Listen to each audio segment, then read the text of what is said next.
মাদ্রাসা শিক্ষাঙ্গনকে একটি নির্ধারিত দলীয় রাজনীতির অঙ্গনে পরিণত করতে চায় না।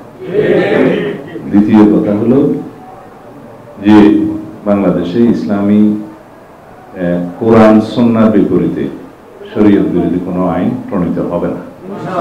আমরা সমস্ত মানুষের সাথে কথা বলছি, রাজনৈতিক অরাজনৈতিক ইসলামপন্থী সমস্ত দলের সাথে কথা বলছি।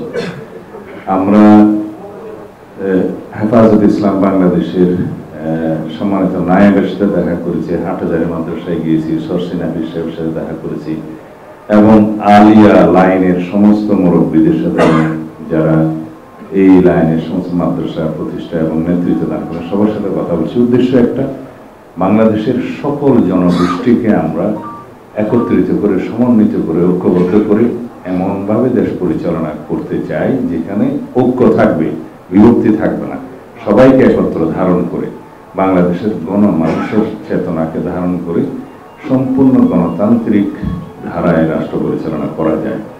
সেই জন্যই আমরা রাজনৈতিক মত আদর্শের ঊর্ধ্বে উঠে এবং আদর্শ বিভিন্ন রকমের মতধারার মানুষের সাথে, সকল গোষ্ঠীর সাথে কথা বলছি, যাতে সবাইকে নিয়ে ফেসিবাদ বিরোধী জাতীয় ঐক্যটাকে সমুন্নত রাখা যায়, দৃঢ় করা যায় এবং সেইভাবে রাষ্ট্র পরিচালনা করা যায়। বিভক্তি নয়, আমরা ঐক্য চাই।